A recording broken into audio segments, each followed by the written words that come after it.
I'm Muslim and I work in tech. I'm a Muslim and a female founder. Fed up with the lack of Muslim voices in mainstream media, Amalia Al-Kadetba set out to create an alternative.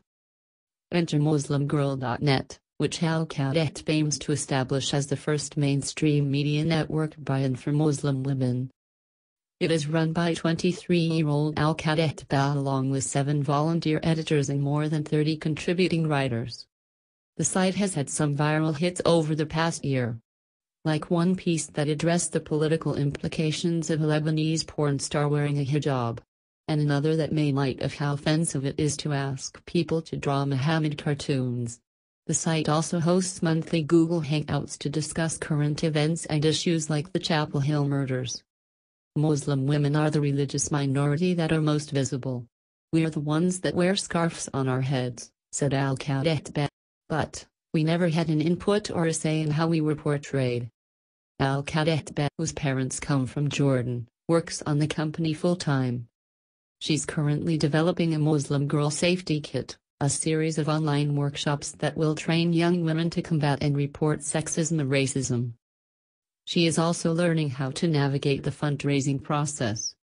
All the investors I've spoken to so far are men, she said, although her experience has been positive. They do get it, and they're seeing dollar signs. I'm Muslim and a venture capitalist. Mamoon Hamid is a rarity in Silicon Valley. Hamid is a co-founder and general partner at Social Capital, an early-stage VC firm. And he's also a practicing Muslim. Hamid, who was born in Pakistan but grew up in Germany, says he fasts during Ramadan, doesn't drink, and goes to a mosque on Fridays. But Hamid says he's never felt excluded because of his religion. He's bonded with his colleagues and friends over a love of technology.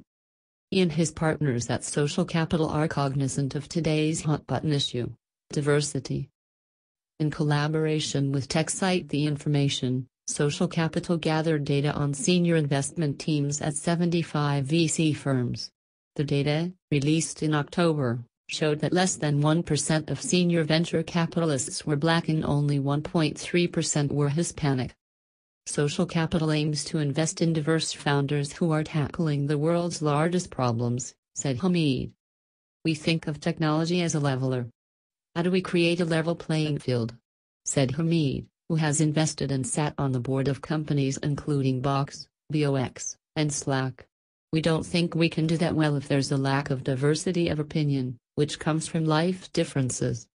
I'm a Muslim and an astronaut. Anoush Ansari isn't into labels.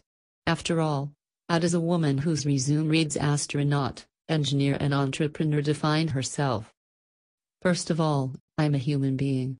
Secondly, I look at myself as a problem solver, said Ansari, who didn't speak any English when she moved to the US from Iran at age 16. Fast forward 30 years. Ansari, an electrical engineer, was the first Muslim woman to travel to space as a tourist. Now, she heads up Prudia, a tech company she co-founded in 2006. Prudia is a software platform that focuses on home connectivity, known as the Internet of Things. Its technology is also being used in India to help bring remote villages online for the first time. I have all the things that could give me a disadvantage on an application, said Ansari, who is now based in Texas. It's not just being a woman but also being born in Iran. Yes, I'm a Muslim. Next thing is you hear is a long pause. I have to go through the additional process of educating people. Ansari is passionate about making the business world more accepting to women. It will make a difference in how our world looks in the future if more women are involved, she said. I'm Muslim and a city councilman. Entrepreneur Nadeem Mazen was recently re-elected for a second term as a city councilor in Cambridge, Massachusetts. Mazen, who grew up in Boston and attended MIT, said he's often asked whether his identity as a Muslim can mix with his role in American politics. Mazen, 32, says his cultural identity is actually what drove him to get involved. There's an Islamic principle called fard kifaya. If some basic human need isn't being fulfilled, it is each person's responsibility to drop what they're doing to fulfill that obligation, said Mazen, whose father is Egyptian. Mazen puts that principle into practice in City Hall. He's pushing for a minimum wage hike to $15 an hour and donates 1/3 of his counselor's salary to community members who are giving back.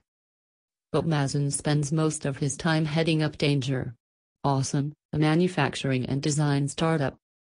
It's really bringing creativity to the masses, said Mazen, who also had a creative studio called Nimblebot.